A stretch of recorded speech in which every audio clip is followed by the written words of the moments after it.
Hi, Hi. it's Maggie and Kat, and we are doing Tree of Life podcast 2. Really, it's our way of trying to help ourselves in coming to terms with the loss of my mum, Kat's nanny, and losing my big sister as well, all in a short time of each other. So last week, our first podcast, we talked about how had COVID-19, the pandemic affected our lives, and how did we feel.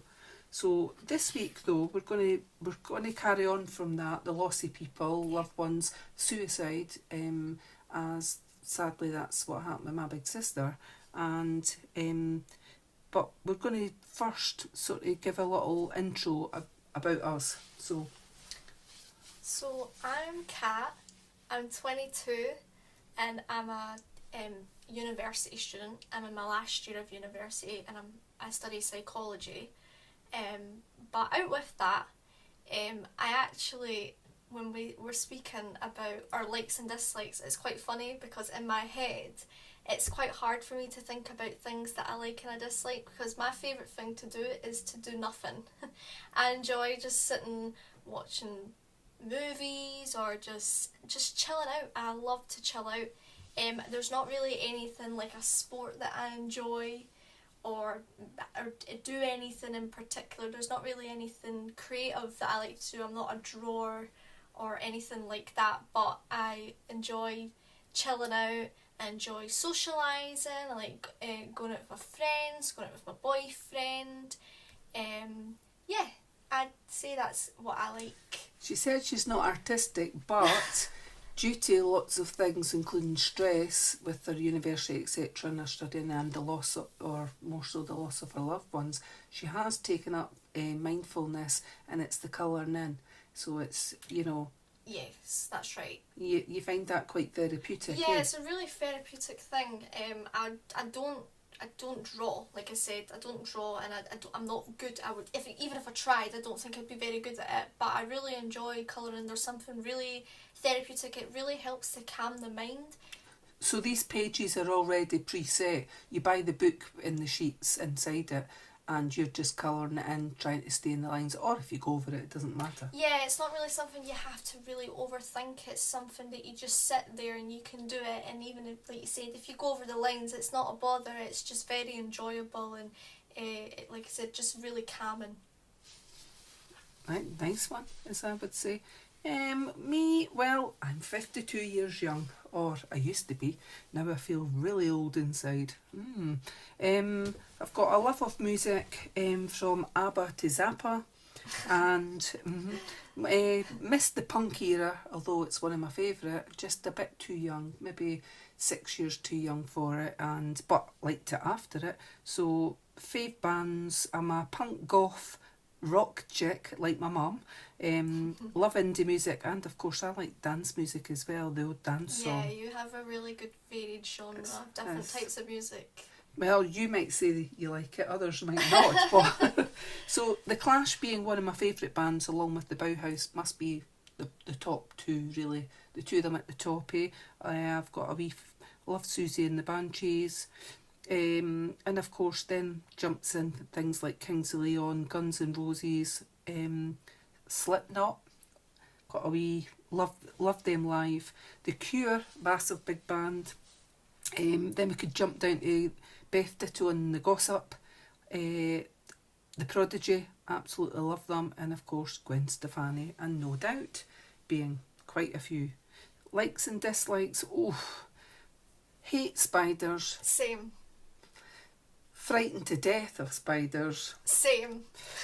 Not keen on wasps. Me neither. And mushrooms make me sick. And we're not talking the magic type. Have a fear of buttons, and I've been like that since a very young child. Yeah. Absolutely loathe them. Don't mind studs on your jeans or your denim jacket, but buttons, good grief, I've been physically sick with them. Another like or passion that I do like is crafting, card making, junk journals, scrapbooking, etc. That is something I've done for quite a number of years, but lately it stopped. Everything stopped with losing my mum and my sister, and slowly just started to do a very, very little bit, and then I left it. So it's small steps. Yeah. Love travelling, but not done it in such a long time. Nobody can do it with the pandemic, eh? Yes. It's just stumped everybody. And hopefully things like that will start changing again. I don't know, but you know. So, and I've got a love of skills. I do love skills. I've been like that since a young age. I used to collect the key rings of them, candles with them, and didn't like the candles with the skull shaped face. And now I've got some ornaments with them, which I do absolutely love. Every single time I see a skull, it reminds me of you. A lot of people have said that. But yeah, so just that's a bit about us, eh? Yes. A little bit about us. So we're going to go on to just quickly, so a wee recap for last week sort of on, or how we still feel, etc. So for us, we lost my mum and my sister very soon. We actually lost our cat Biggie first, in that same year of last year, and he was a massive part of our life. And then my mum suddenly died, and then my sister couldn't live without my mum, so sadly she took her own life. So it's been nearly 8 months. It's just been over 8 months there. It's just over it that I found my mum, and my world collapsed. I felt numb inside, sick, every feeling you could think of. My heart felt like it was ripped out, and there was such a heavy weight and pain in my belly, and that has not gone away. So, you know, every day we deal with that. I get up and whatever, and it's the same thing. Didn't sleep very well at all. Sort of doze off, and then it's all there. You have these wee dreams of seeing them. It's just horrible. Life feels very repetitive. Every day you're waking up and you're feeling the same way, and it's not changing as each day goes on. And I want it to change, because I feel that 8 months down the line I want to feel better, and I'm not. And of course, well, I said in the last podcast that I'd ask for help. For other people, I don't know. I think one of the biggest things that happen when you come across death, especially if it's someone close to you or whatever, or you see that person dead or whatever, and it's your mum or someone as close to you as that, who was my best friend as well. I think it's, you just want to curl up and don't want to open your eyes. You don't want to live, really. You want to be with them. Yeah, and it's as simple as that. And that feeling never goes away either. I've already said I would never take my life. Well, I hope I never would. I say I wouldn't. But, you know, the fact is, you don't really want to live either. You don't want to get up. It's debating this whole life and death situation. You don't want to live your life knowing what you've lost, and you don't want to go through it again with anybody else that you're close to. But also, you want to not die either. Death is a scary concept, a really scary concept that we'll never understand fully. So it's hard that you have to, when these situations occur, you do debate both. You debate both. You wonder what's the purpose of living, but you don't want to die either. And you've got to go through. For me, I was my mum's next of kin, so of course I had so much things to do. My head was bursting. There were so many people, phone calls that they phoned me, and business type things and funeral type things, and it was all done over the telephone. It was really hard. There was things that people did that really upset me, and I was already upset, but just I wanted it to be as perfect as it could be. Bear in mind, we couldn't have a normal funeral for my mum because the pandemic was here, so we were limited to the amount of people that could come to the church. And I'd mentioned previously in the podcast that my mum was a Catholic. We were allowed 15 people. I know when it came to my sisters, I think it was 30 that was allowed. So even though it was only a short time later, so everything was just, it was very hard. There was a lot of people that would have wanted to have been there, but sadly we weren't allowed to invite them. It's allow them to come, and we didn't make that decision. The priest did, you know. And same at the cemetery. Some people were already just appeared, not supposed to be. They're not supposed to go there because the law wasn't allowing it. but it was only the people that should have been, it was at the funeral. Again, I had no control over that. This is what was said to me, you know, that I wasn't allowed, people weren't allowed there. Yeah, this was the law at the time. It was the law. You know, so we go on from there about how in my mum's house I didn't want anything touched after she died. It was like, no, I didn't want anything moved. It's just a process that you go through, and every day is the same. You're thinking, you know, she's not here, but at the same time your mind won't allow it, and you think she's away on holiday and she's coming back, and you're just looking after her house like what you did previous holidays before, and she was away with her friends or that, and you're expecting her to come back.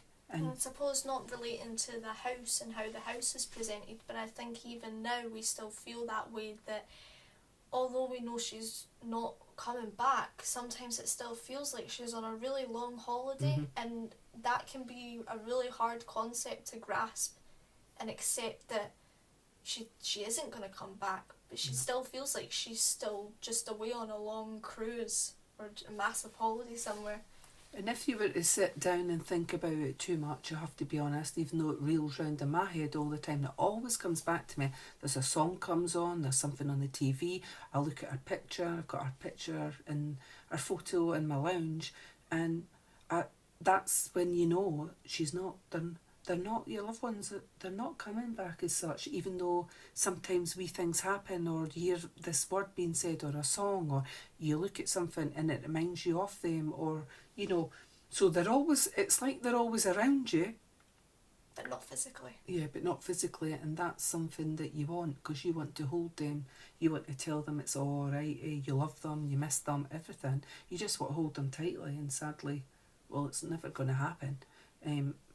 Well, not in this life, maybe in a thereafter, yeah. And the sad thing as well is I know that my mum would want me, my daughters, my husband and that, to be happy, and everybody else that loved her, her family, she would want them to go on and live their life to the full, because that's what she was about. But sadly for us at the minute, we struggle, and the COVID-19 just doesn't help. No, it doesn't. We're obviously still being stuck in the house, and with recent updates as well, it's obviously the case that we know that life is going to turn to have some normality back, but it's whether or not that when it gets to that point, will it feel normal for us when things do go back to normal, when we're able to travel again. That's something as well that's, I know we've been discussing that recently, about how when the restrictions are lifted, will we start to feel better? Will we still feel the same? That's so true. And where you go, you know, what we need is for everybody to get their jab, and that the pandemic's under control, at least for the safety aspect to this pandemic, this virus being about it. I mean, you know, there's so many people died through COVID, but not to mention, they go on about the amount of people that have died through COVID, but there's lots of people that have died without having the virus that died through it. So my mum's one of them, so's my sister, and those people are not taken into account. Part of the way it was when COVID was out there, I know my mum was limited to what she could do inside her house and whatever, and no doubt my sister was the same.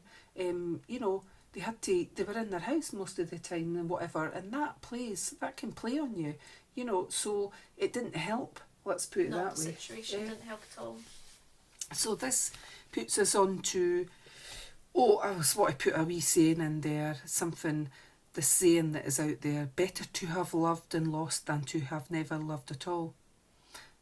It's a true saying probably, but sometimes when you feel so raw inside and missing those people, sometimes you wonder, you know, sometimes it would be easier if you had never care. If you had never loved. Yes. But I mean, most of us have, and it's just hard, difficult and hard. Yes. So the next thing we're going to go on to is talking about suicide. Well, that's after my mum, as I mentioned in the previous podcast, but my mum was buried for a few weeks, and thereafter my sister took her life. I can't go too much into it, but I know that she took her own life because she couldn't live without my mum.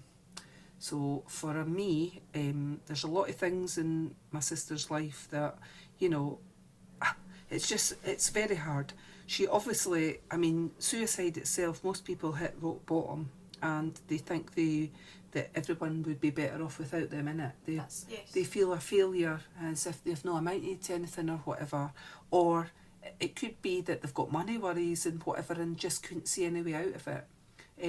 For us or whatnot, my sister apparently looked for help, and I know this for a fact. She looked for help. She asked for help. She also looked at going on holidays, and she bought herself a second-hand car. You're talking the run-up to a week before this, or whatnot, and yet she took her own life. It's like, what the hell is going on here? I've questioned a lot of things and wondered things don't add up. Who was the last person to speak to her, etc. And it's not going to bring her back. But suicide in itself, normally people show signs. And I didn't see her, so I wouldn't know. I was coping. I was trying to cope with the fact I didn't have my mum, or we had just buried my mum, and basically trying to keep myself together, I'll have to be honest, without going off my head. And so I didn't see her. So I don't know what type is it, how she was feeling or whatever. I don't know. But I do know something that I know that, well, we'll put it a different way. If someone gives you a letter and it states that they're going to take their own life, then please do not hold on to that letter. No matter if you promised that person that you will not tell anybody, if that letter contains information that you're going to take your own life, then you do something about that. You go tell their nearest and dearest, or someone that knows them. You blinking pass that letter on, and you tell them, that person, that this person is going to take their life, because you could be saving them. Yes, yeah, exactly. I completely agree with that statement. It sounds very, sounds like common sense, but for some people it's you would rather have a guilty conscience over your head knowing that you might have lost that person as a friend, knowing that, but you've done something right, because you're telling somebody that they're close to, that this person needs serious help. They need help, and they are a danger to themselves, and you want to make sure that as a friend or as anybody else, whoever it is that they've told that they're close to, you want to make sure that they're going to be okay, because you would rather have that conscience on your head, knowing that, like I said, if you've lost a friend due to the fact that you've kind of admitted something like that, rather than having that conscience over your head that you knew that vital information, you'd known that person was feeling that way, and you could have done something about it. So I completely agree. If anybody whether it's a letter or a phone call or anything, any sign or anything that they say, if they explicitly state it in any way, please tell somebody else that they're close to, because as previously stated, you would be saving their life. And it doesn't matter if they've said it time and time again that they're going to do this to themselves, or if they've wrote a letter or whatever, but you need to act upon that. You really do. I believe my sister would be still here today. Well, if my mum was alive, she would be, but I also believe if she left a letter, and if someone had acted upon it, then there's a high possibility she would have still been here, because at least then our immediate family could have maybe done something about it or whatever, and kept a closer eye on her, is what I'm trying to say. Absolutely. So this goes for, we read all the time, we read about pop stars that it gets highlighted, Keith Flint, Chester from Linkin Park. Linkin Park, and I was thinking about Kurt Cobain out in Nirvana. you know, these are things that you think, oh my God, Ken. But, you know, some of them I think did. I think Kurt Cobain used to always say he was going to do it. I read that anyway, that he was always going to do it. And I think people thought, oh, he's just saying it. But he did. You know, he did do what he said. But the thing is, you shouldn't, it's like, it sounds like it's being like, oh, nobody would do that, eh? Nobody's going to, if someone gave you a letter or that, or told you that they were going to do it, how could you possibly think that they weren't going to do that if they've told you it? Yeah. And then they did. You know, and something like my sister, she lost her mother. You know, so it's, you know, I lost my mother.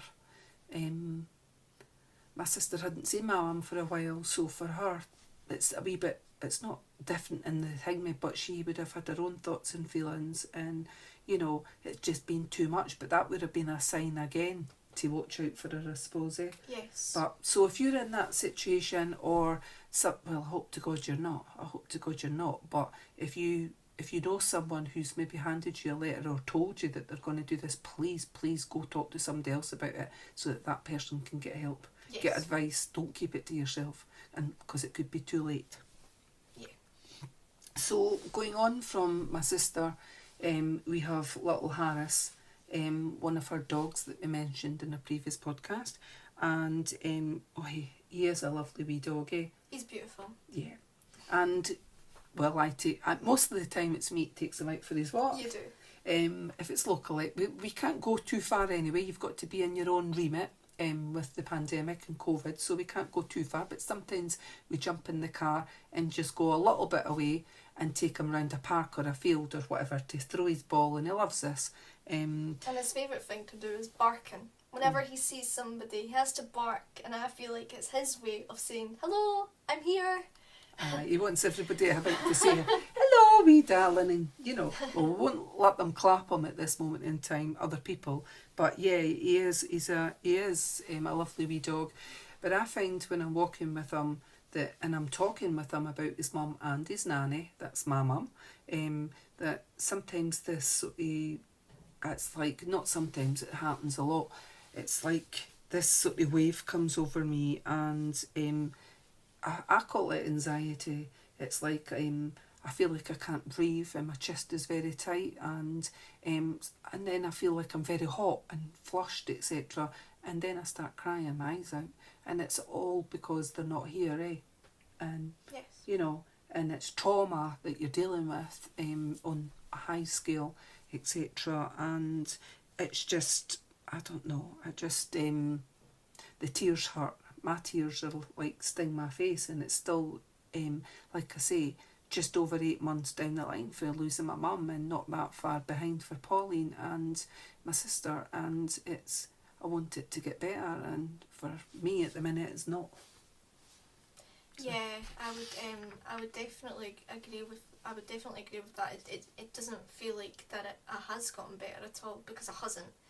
And it's hard to hear like your own mum turn around and say that even something like walking the dog can bring a lot of anxiety on. I dealt a lot with panic attacks when I was a bit younger, and so I know the feeling. But when when you hear, like, obviously for anybody listening, you know, somebody that you really care about, when you know that they're really hurting very, very badly, it's sad, because all you just want to do is really help that person, and you can't.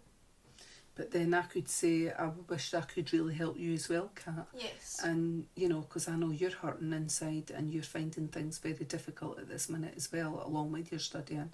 And, you know, you wish your nanny was here with you, because she would be full of wisdom and full of those positive encouragement, Absolutely. those words, and just seeing her wee face, Yes. For us, that's probably the hardest. My mum had this wee laugh that she did, and she would smile, and even if something not good had happened, my mum would make you feel better, It's just, she had this knack. Absolutely. So, and we miss her. We miss her so much, So we're just thinking there that, like, as well, we've got my sister's birthday coming up soon, so it's in March. and actually got, someone made it. I've bought her a daffodil that's made out of metal. I thought, well, if it's handmade, that would be, Pauline loved daffodils, so it'll get, I could say planted, but it'll be put on the grave. But and also Mother's Day's is on the same week, so for us it's like, well, I'm a mother, but how can I celebrate Mother's Day when my mum's not here, because I miss her dearly. And these are the stages that you go through. So we've already had my mum's birthday not long after she died. Then we had Christmas that we did not celebrate, and we couldn't celebrate it. I went to the graveyard, I was allowed to go on Christmas Day, and cried my eyes out and put the things I bought for them down on the grave. And now it's coming up for P's birthday, my sister, I call her P, and my mum's Mother's Day, and it's like, and it just, that part never ends. It's like, because there's always something, it's going to come round again. I just, this brings me into a bit of the cruise, when I phones up. So the Wellbeing couldn't help me, so this is us going to go into this bit, Yes. The Wellbeing said they couldn't help and wanted to refer me to the hospital for counselling, long term. But after the doctor phoned in, she asked me to phone Cruise, so I phoned Cruise just a couple of days ago. Who are a bereavement organisation for obviously people who are grieving, to have some form of counselling catered specifically to people that are grieving. So I had to phone the main Cruise line, because I didn't know there were specific ones for different countries, like one in Scotland, must be one for the UK. So said what I had to say, and then kind of opened up again, and then you get told, well, there's one in Scotland. Oh, is there? Okay, so I gets that number, so I phones them in Scotland. Bear in mind I was crying, etc., because it's it's difficult. And basically I was told I would be entitled to 6 months counselling with them. I thought, we can help you, Maggie, we can help you. It was quite a positive talk, actually, and I came away thinking, this is good, I'm going to get some help. Yeah, you were hopeful, because they made you feel that you were going to start the process. Yeah. Now, I know I will never probably come to terms with what happened, losing my mum and sister so soon after each other, but my help is, what I wanted from them was to learn how to cope without having them in my life every day, right? The loss of not having them. So that's what I'm trying to deal with. Anyway, the long and short of it was, I was told I'd get 6 weeks worth of counselling.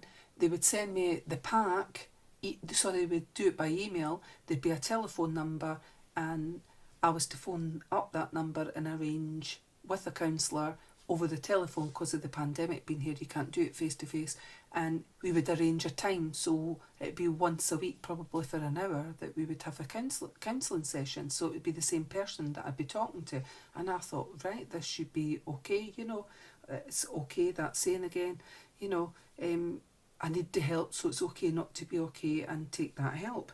So then I get told with them that that's not how it works, that I have to now, they have in 2 weeks' time, because I've got a slot just over 2 weeks' time, that they're going to then phone me, and they're going to have this assessment over the telephone. What? It's like, and they ask you questions. I've already had tons of questions asked, but this time it's on a scoring, so 1 to whatever, and then they will discuss what level of counselling I need, if they can help me. That's if. And I was so shocked at that. And I thought, what? But I've already been told. I mean, it's just like the Wellbeing, isn't it? They're passing you again. And probably at the end of it, it's a high chance that they could say they might not be able to help. So I thought, I'm sitting there thinking, it's really been hard. I've held out my hand, to ask for the help. And now I'm all these phone calls later, talking to strangers, telling them this, that, and the next thing. Reliving these moments, these situations that are really hurtful. They're really, really hard. It's emotional, and having to relive that over again to somebody on the phone that you don't know either. Yeah. They don't know exactly what you're going through. So also I was told that if I'm entitled to help or whatever, that they will give me counselling. So bear in mind this chat over the phone's going to be in over 2 weeks' time.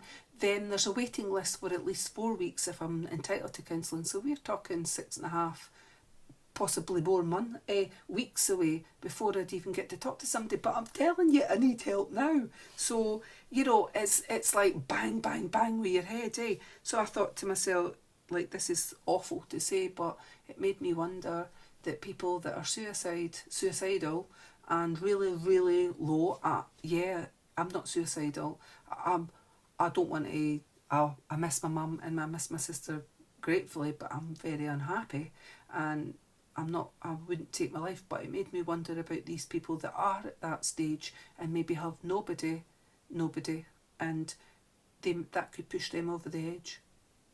Yeah, we spoke about last week, of course, the vulnerability of opening up about your problems.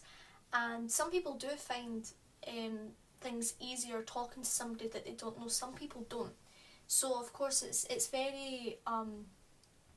it depends on the person. I think it's a very personal experience whether or not people feel comfortable doing that. So that could already be quite a hard step to even phone up somebody that you don't actually already know. But I think, like you said, that moment of hearing, if we can help you, you're getting your hopes up thinking that the Wellbeing Centre or these bereavement organisations, they're telling you, we're here to help you if you're feeling this way, if you're feeling down, if you're feeling really low, we're here. If you just pick up the phone and talk to us and we'll be there for you right away. And obviously there's lots of people that are always feeling down. There's lots of people every single day. They'll have probably a lot of people phoning up and having to speak to them, whether it's to do with grief of losing somebody. For the bereavement centre, that would be specifically what it's for, or for well-being, mental health, it could be due to the coronavirus, or maybe dealing with a breakup or whatnot. If you are in a really low position, if you're in a really low place in your life and you are reaching out and speaking to somebody and then they tell you, well, maybe we might help you out, but maybe we might not, it's disheartening. It's very disheartening that this is the services that are being provided, that whatever you have to say to them, they then decide whether that's efficient enough for you to gain help. Yeah, there was another bit on the paperwork when they emailed, and I found this quite whatever.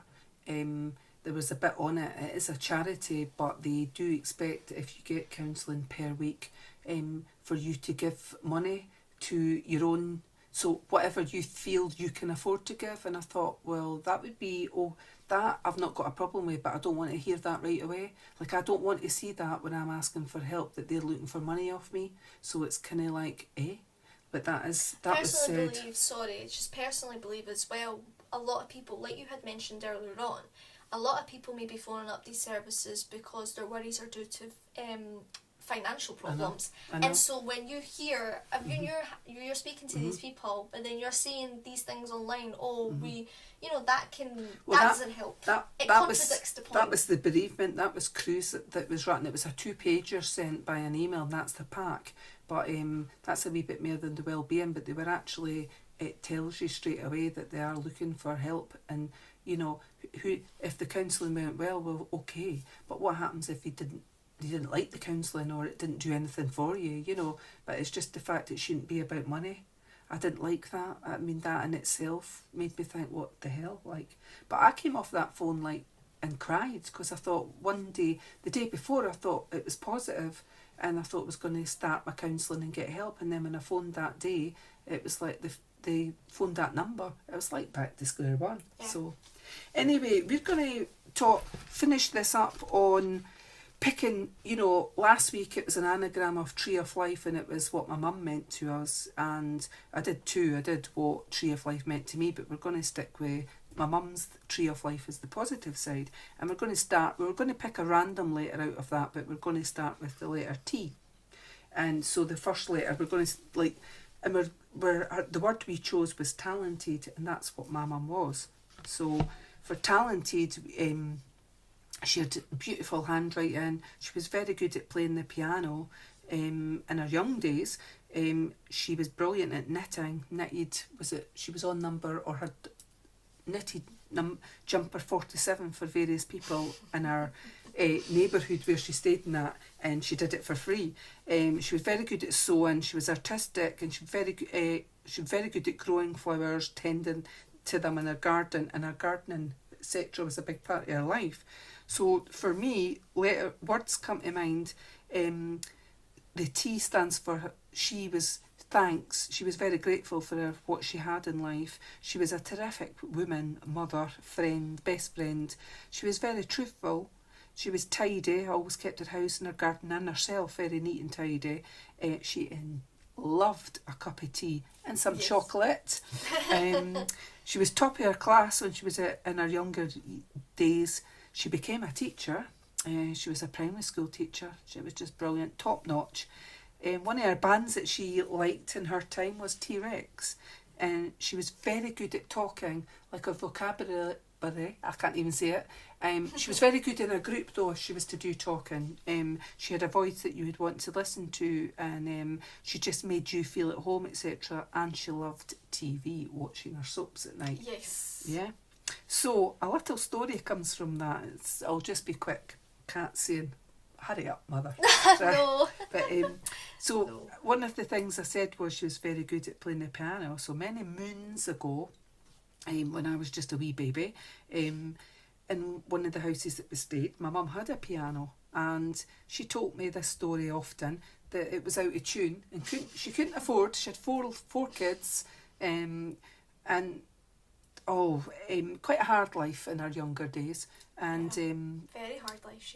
She had a hard marriage to my dad. Anyway, she had this piano and she used to play it even though some of the keys were out of tune. Couldn't afford to get it tuned, but she played on it and whatever, because music was always a big part of her life. But eventually, because it was so cold in the house and she couldn't afford to burn this little electric fire that she had, I think the electricity was cut off, oh for goodness sake. Anyway, I'm laughing. But anyway, that piano got chopped up for firewood, and we had a heat that night. So I'm leaving you with a little memory. You okay with that? Yeah. Right, so we'll both say thank you for listening. Thank you for listening, yeah. And please take care. Bye. Bye.